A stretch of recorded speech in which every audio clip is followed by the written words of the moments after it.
As we're already closing in on 2023, I think we all have plenty of reasons to be eager to leave 2022 in the past. Although it seems like the majority of Wall Street analysts are predicting doom and gloom next year, we should all be hopeful that many of these doomsday predictions spreading around will be overexaggerated. Yet with a new year comes new opportunities, so in today's video, I want to discuss the holdings that I've been keeping my eye on the most while waiting for a good buying opportunity. And I'm hoping that sometime in 2023 will be a good buying opportunity to get in on these investments that I'm currently not a holder of. Before getting started, I really want to make it clear before we get started on what my purpose for this video is. In this video, I'm talking about stocks that I think could present ideal buying opportunities. What I'm not saying is that I think these are going to be the best performing stocks of 2023. What I am saying is that after staying off to the sidelines, I think the holdings we're going to take a look at are going to be at a price low enough next year to where it might make sense to begin a reasonable position in. These holdings have gotten beaten up for a while, but I'm thinking that sometime in 2023 could be the bottom in terms of getting beaten up depending on economic conditions. So I hope that makes things clear for everyone. If I do buy any of these holdings that I'm about to talk about, I'll be sure to make a video about it.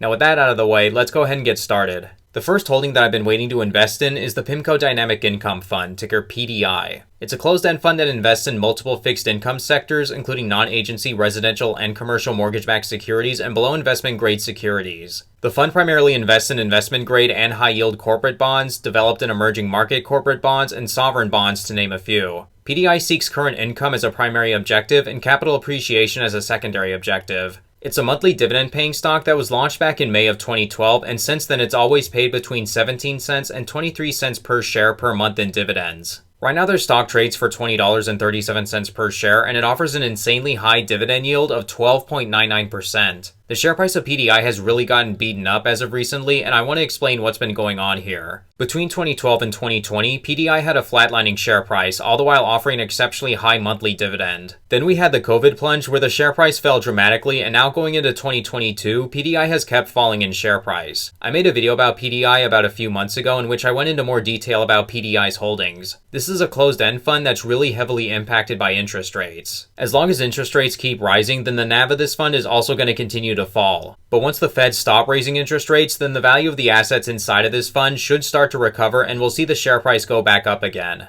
It's important to know that even with PDI falling so hard this year, the fund hasn't cut their dividends, and in fact they just announced a bonus end-of-year distribution to shareholders of 65 cents per share. Despite the share price decline, PDI hasn't had trouble in terms of being able to pay out their dividends. A lot of people, including myself, are speculating that the Feds are going to stop increasing interest rates sometime in 2023, and when that happens, this fund should level out and begin to recover. That's what I've been waiting for before making an investment in PDI, because in my opinion, making an investment right now would still be too early until interest rates stop increasing. This fund really does have a great track record, and it's been a great holding for people like me who love cash flow producing investments. And I'm hoping that sometime in 2023 will be a good year to finally get in on this fund. Feel free to check out my other video on PDI where I go in depth on what's inside this fund if you're interested.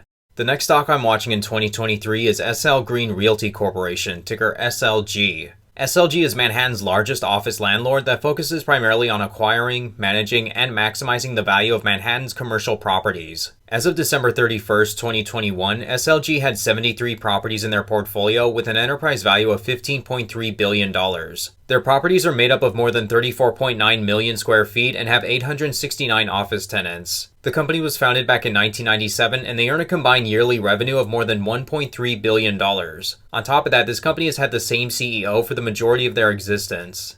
The truth is, I've been watching SL Green stock since the year 2017, and now that we're headed into 2023, I'm hoping that this year will be better for this company. Because SL Green is a company that's been going through some really difficult times over the last few years that I'll get into more detail on. It's a company that I've been wanting to invest in for a long time because there are a number of reasons to really like this company. First off, SL Green owns some of the best properties in all of Manhattan. Their buildings include 1 Madison, 5 Times Square, and their newest skyscraper 1 Vanderbilt, which are some of the most premier pieces of real estate in the city. Many of these properties have high occupancy ratings, with a handful currently being at 100%. Not to mention, in 2020, SLG started paying monthly dividends, and it currently offers a really high yield of 9.38%. This is always going to be a huge bonus in my book because I'm always going to be a bigger fan of monthly paying dividends. But just because a dividend stock pays monthly or offers a high yield definitely doesn't mean that we should ignore red flags, which is something that this company has been continuing to face. Even though this stock is trading at a massive discount, there's a very good reason for that, which is SLG is a company that's been struggling for years. Although the company has been making improvements, the stock has slowly been falling for more than 7 years so far. In 2015, SLG's share price reached over $142 per share, whereas today it now trades for $34.64 per share. In a bid to improve their financials, SL Green has been making some changes, which includes unloading some properties in their portfolio. Despite that, adjusted funds from operation has continued to fall for the last several years on their income statement.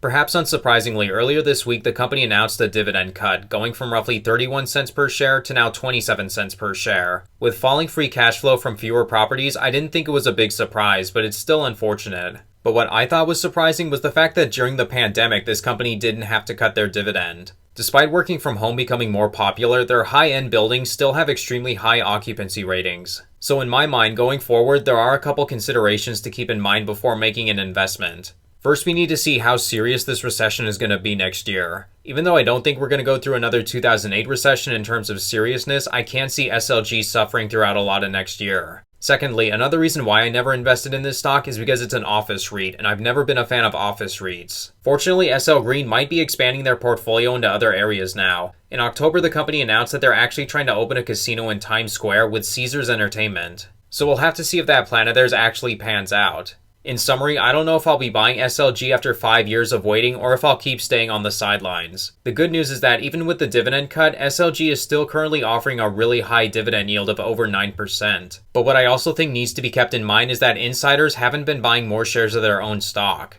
That's a good indicator that the board believes more difficult times are probably going to be ahead. Despite their financial difficulties, SL Green still has great properties, high-quality tenants, and they might be expanding into good partnerships with Caesars Entertainment. But if I do decide to buy this stock in 2023, I'll make a video about it. It would probably be towards the end of next year, though. Another fund I've kept my eye on for a while is called the Reeves Utility Income Fund, which is ticker UTG. The fund invests in public equity and fixed income markets in the United States. It seeks to invest in securities of companies operating in the utility sector and primarily invests in dividend-paying stocks and debt instruments of companies operating across all market capitalizations. It employs a combination of quantitative and fundamental analysis with a bottom-up stock-picking approach to create its portfolio. It was launched back in 2003 and has a really consistent track record of both capital appreciation as well as dividend increases. Just like everything else we've looked at, UTG also pays dividends on a monthly basis to shareholders.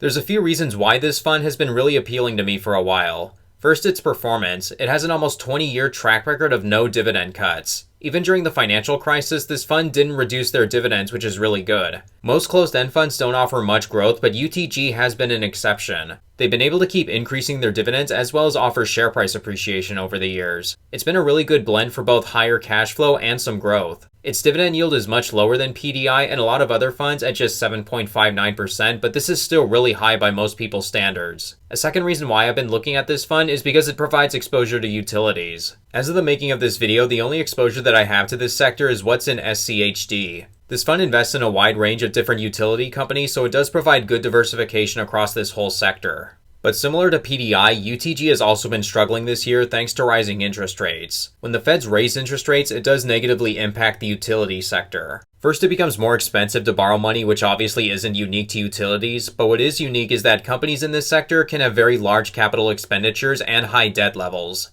Investing in new plants and infrastructure as well as making improvements and repairs can become a lot more expensive during periods of high interest rates. This can obviously make the sector less appealing to investors until rates go back down. A second reason is that some investors become more interested in bonds when interest rates go up. Utilities have always been viewed as more of a defensive sector, but when bond rates go up, investors pour more money into bonds than utilities, which again negatively impacts this sector. I do hope interest rates will stop being raised next year because once they stop going up, then the share price of UTG should stop falling as much. And then when interest rates start going back down, then this fund should start to recover in share price. But to get such a high dividend yield with growth in a defensive sector is something that's really appealing. And now that UTG is offering a 7.59% yield with monthly dividends is really impressive. But just like with PDI, I'm planning on holding off on making an investment until sometime next year, maybe even late next year. Out of what we've looked at today, I'm probably most likely to pick up shares of PDI and UTG in 2023. SL Green is something that I might put on hold for yet another year unless they can show some really strong improvements in 2023. But feel free to let me know your thoughts and opinions in the comments section below. With that being said, thank you all so much for watching, and until next time,